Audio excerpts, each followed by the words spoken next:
Think rolls and wraps are healthy? One wrong filling can turn them into a calorie bomb worse than junk food. Watch this before your next bite.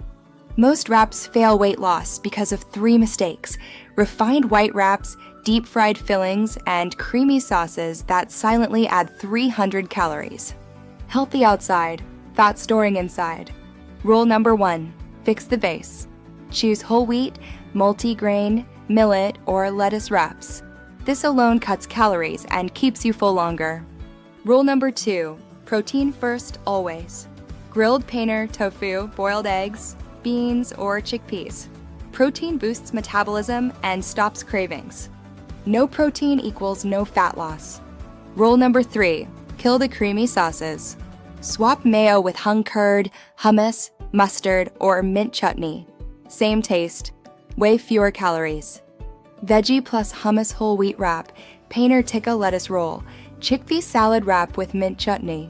These burn fat instead of storing it. Biggest mistake? Overfilling. If it can't close easily, calories just doubled. Eat wraps like this and you'll lose weight without quitting your favorite foods. If you want simple fat loss meals that actually work, like this, subscribe to FlipFit Yourself, comment, rap, and I'll drop a 5-day fat loss meal plan.